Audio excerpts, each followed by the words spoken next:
I never thought I would get fined for helping people. But when the HOA gets involved, even good deeds turn into crimes. It all started when I finally finished building my dream house on the edge of the neighborhood. I had spent years designing it, every detail, every wire, and every brick. I wanted it to be energy independent. So I installed a small private solar and turbine-based micropower plant right behind my property. It was quiet, efficient, and provided enough electricity to power my home plus a few neighbors who were tired of paying ridiculous energy bills. Everything was perfect, until HOA Karen found out. She lived 2 houses down from me. Always peeking through her blinds, always watching. She loved her rules more than anything else. And the second she noticed something she couldn't control, she made it her mission to destroy it. It started one morning when I was out checking the solar inverters. I could feel her eyes from across the street. Next thing I know, she's marching toward me with her phone already recording. I knew that look. The same one she had when she fined my neighbor for having a blue mailbox instead of beige. This time her target was me. She stopped right in front of the fence, crossed her arms, and said something about unauthorized construction. But I ignored her. I just smiled and said, "Have a nice day," and went back to work. That only made her angrier. Later that evening, I saw an HOA email titled "Violation Notice, Noise Pollution Reported from Unapproved Machinery." I opened it and laughed out loud. The power plant was quieter than a washing machine. You could stand right next to it and barely hear a low hum. I thought maybe it was just a misunderstanding. So I sent them proof, sound readings, engineer certification, everything. But nope. A week later I got a fine. $500 for noise disturbance. I refused to pay. That's when the real war began. She started coming by almost every day, taking pictures. Sometimes pretending to jog past my house with her phone angled toward my yard. Other times stopping right outside pretending to tie her shoe. I tried to stay calm, but it was obvious what she was doing. Then one night she brought 2 HOA board members with her. They stood outside the fence with flashlights pointing them at the turbines. One of them shouted something about safety hazards. I walked out and told them they were trespassing. But Karen didn't care. She said this entire block falls under HOA jurisdiction. I reminded her my house was built just outside their original boundary line. She looked like she'd just bitten into a lemon. That night I realized what was really going on. It wasn't about noise. It was about control. She couldn't stand that I built something she couldn't regulate. And she wasn't going to stop until she forced me under her thumb. So I decided to fight back. Not with anger, but with patience. I kept my power plant running and even offered my excess electricity to a few friendly neighbors during an outage. They were grateful. Suddenly Karen's little group had less power in more ways than one. People started talking. Why are we paying HOA fees when this guy is keeping our lights on during blackouts? That drove her insane. The next morning I woke up to find a bright orange notice taped to my door. It read, "Final warning, non-payment of fine will result in property lien and HOA escalation." I laughed again. Lien? On a property outside HOA limits. She really thought her clipboard had more power than my generator. I decided it was time for a little demonstration. That weekend there was a planned maintenance blackout from the city.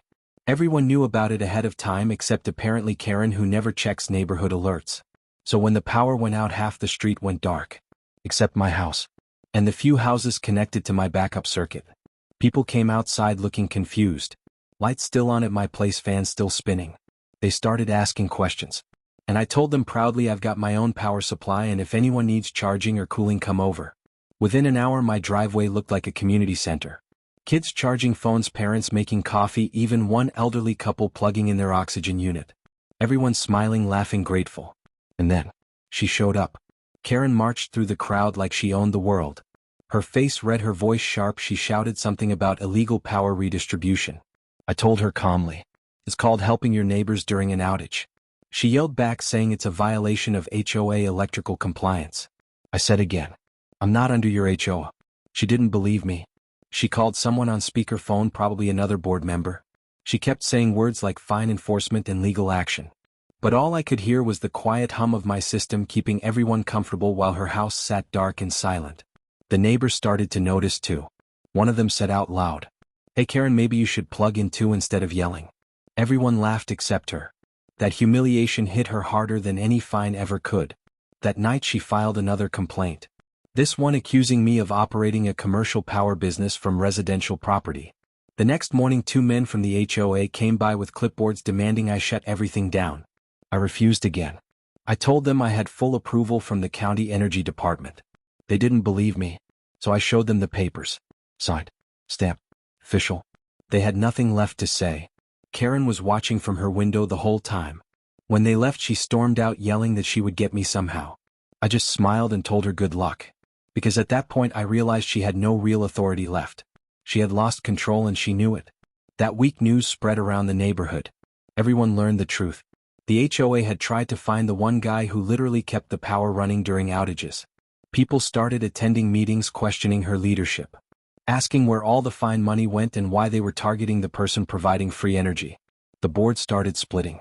Some supported her, others turned against her. The tension was so thick you could feel it through the air. But that was only the beginning. Because when the county found out the HOA had issued an illegal fine against a non-member, they stepped in. And what they discovered next was about to turn Karen's world upside down.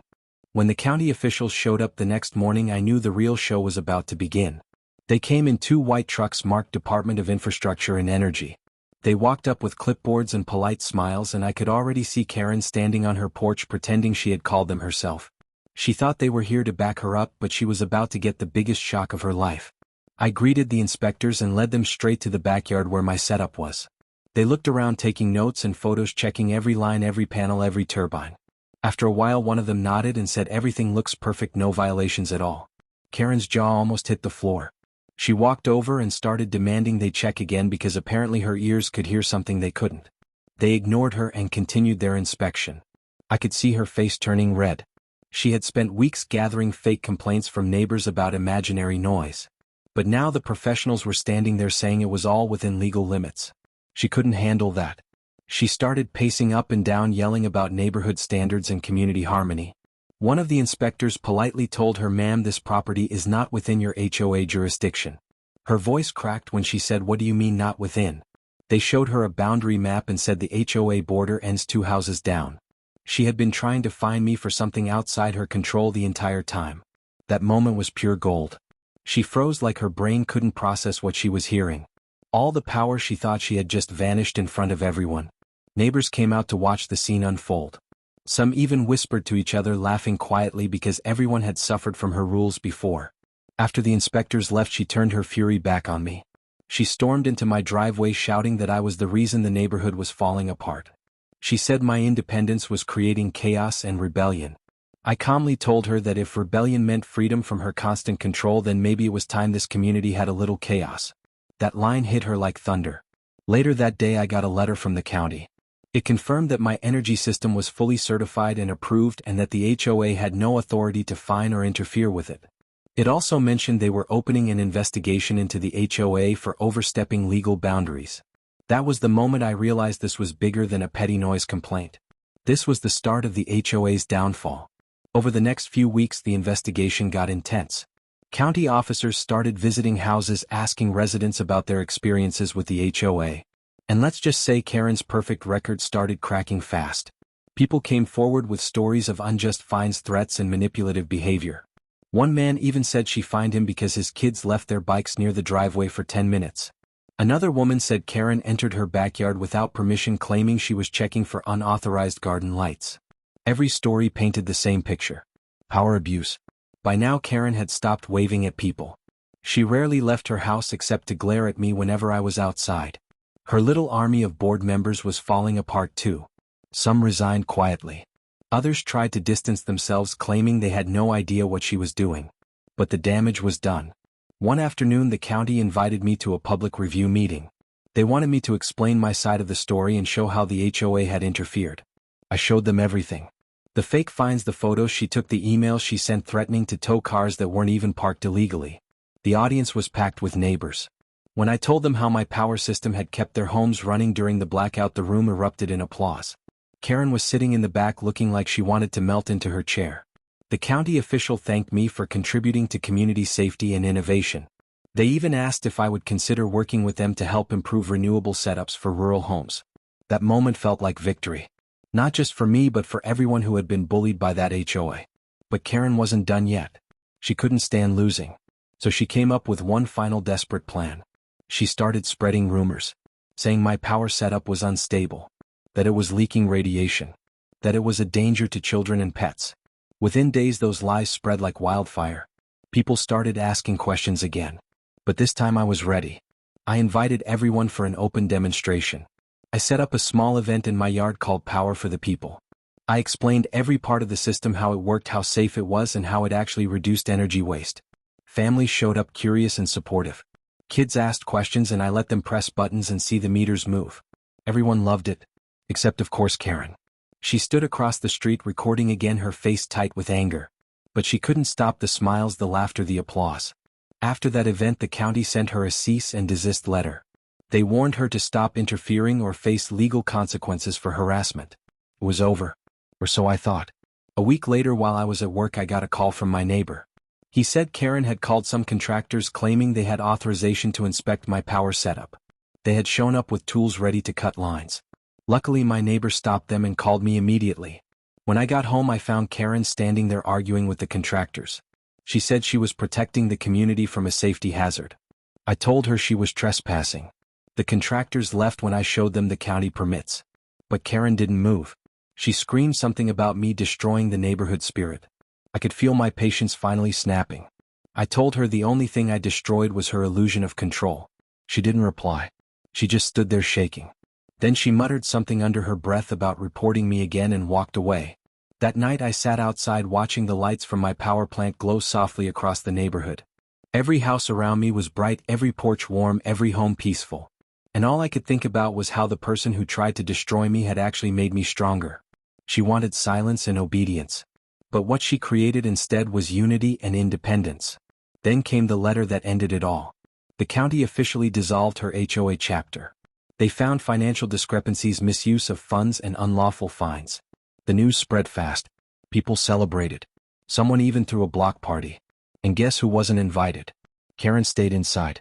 Curtains drawn, blinds closed.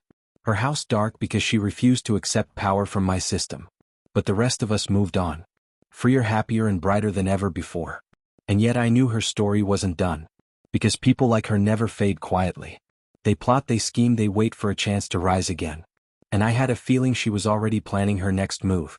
What I didn't know was that her next move would put the entire neighborhood in danger. After the HOA was dissolved, everyone thought the storm was over. But Karen wasn't the kind of person to accept defeat. She disappeared for a few weeks, and during that time the neighborhood felt peaceful. No more letters on doors, no more pictures being taken, no more secret meetings about mailbox colors. People started planting flowers, painting fences, hosting small cookouts without fear of fines. For the first time, the community actually felt like a community, and that peace should have lasted forever. But then, strange things started happening. It began one night when my power control system suddenly tripped offline. I went outside thinking it was just a voltage surge. But when I opened the control box, I found the main breaker flipped manually. Someone had been there. The fence latch was loose and there were muddy footprints near the side gate. At first I thought it might be kids. But something about it felt deliberate. I resecured the system and added motion lights, cameras, and new locks. Still, I couldn't shake the feeling that she was behind it. 2 days later, I got an anonymous envelope in the mail. Inside was a single printed sheet. It said, "This community will never be yours. Stop pretending to be a hero." No name, no address, just those words in bold letters. I didn't need to guess who sent it. Karen's tone was written all over it. The next week there was another blackout in the nearby district. But our block stayed bright as always thanks to my system. Families gathered outside again, sharing food and stories under the warm light. It was beautiful. Until we heard a sudden pop from across the street. A fuse exploded from one of my external panels. Smoke rose and everyone panicked. I rushed over, grabbed the emergency shutoff, and stopped the current flow before anything caught fire. It wasn't a big incident, but it was enough to get attention. The county sent an investigator to make sure everything was fine. He confirmed it was sabotage. Someone had cut one of the insulation lines with a sharp blade. Clean, deliberate. Not an accident. That was the moment I knew she was back. Karen had gone from petty fines to full-blown vandalism. I told the investigator everything, but without evidence they couldn't act. So I set up hidden cameras covering every corner of the system. Then I waited. Days passed quietly. Then one night around midnight I got an alert on my phone. Movement detected near the turbine section. I opened the camera feed. And there she was. Karen in a black hoodie crouched near the power converter box holding a wrench. I couldn't believe what I was seeing. The same woman who fined people for having the wrong shade of mulch was now sneaking around like a burglar. I grabbed my flashlight and went outside slowly. As soon as I turned the beam on her, she froze like a deer in headlights. I said her name firmly and told her to step away. She looked terrified for a moment, then angry. She started shouting that I was endangering everyone, that she had to shut it down before it exploded. I told her the only explosion here would be legal when the county saw that footage. Her face went pale. She ran. The next morning I handed the footage to the authorities. Within hours officers came to question her. She denied everything at first until they showed her the video. Then she started crying, saying she was just trying to protect the neighborhood from me. They didn't buy it. She was charged with trespassing and attempted property damage. The same woman who used to write violation letters now had her own case file in the county records. But even after all that, I didn't feel joy. I felt tired. Tired of fighting. Tired of watching someone destroy themselves just because they couldn't handle losing control. Still, I hoped maybe this would finally end it. For a few months things stayed calm again. The power plant ran perfectly. The community thrived. We even organized a small neighborhood fair. Kids painted solar panels. Parents toured the generator room. Everyone was proud to be part of something positive. I thought maybe at last we could all move forward. But Karen's name wasn't done haunting us. One morning I received a letter from a new organization called the Community Restoration Board. The signature at the bottom was familiar. Karen had started a new group. Not an HOA exactly, but something similar meant to regulate community safety. It sounded harmless on paper, but I knew better. I went to the first meeting just to see what she was planning. And there she was standing at the front with her usual clipboard smile, pretending nothing had ever happened. She talked about rebuilding trust, about protecting property values and ensuring order. Most of the neighbors looked skeptical, but a few still nodded along. I waited until she finished, then stood up and asked one simple question. Why should anyone trust a person who tried to destroy the neighborhood's only power source? The room went silent. Her smile twitched. She said the past was behind us. But the crowd wasn't buying it. Someone shouted that she almost caused a fire. Another said she had spied on families for years. Within minutes the meeting turned into chaos. And Karen left in tears. That was the last time she tried to hold authority here. Eventually she sold her house quietly and moved away. No goodbye. No explanation. Just a for sale sign one morning and an empty driveway by sunset. Months later, after everything settled, the county invited me to a renewable energy conference to share my story. I stood on stage telling people how one stubborn HOA tried to shut down a clean energy project out of pure ego. The crowd loved it. I ended the talk by saying sometimes progress is noisy, but it's the kind of noise that powers the future. That line got a standing ovation. When I came back home that night, I stood outside listening to the soft hum of the turbines turning under the stars. The same sound that once made Karen call it noise. Now it was the heartbeat of the neighborhood. A reminder that strength doesn't come from control. It comes from resilience, from standing your ground, and from believing that doing the right thing is louder than any complaint. The neighbors still tell the story to newcomers. About how one man built a power plant and one woman tried to fine him for it. And how in the end the power of light beat the power of rules. Sometimes I still see her old house when I drive by. The new owners are kind people. They even added more solar panels on the roof. And every time I pass I smile, thinking how poetic it is that the house of the woman who hated progress now runs entirely on renewable energy. I learned something from all of it. People like Karen will always exist. There will always be someone who fears what they can't control. But if you keep your purpose pure and your heart steady, no HOA, no Karen, no fine can stop you.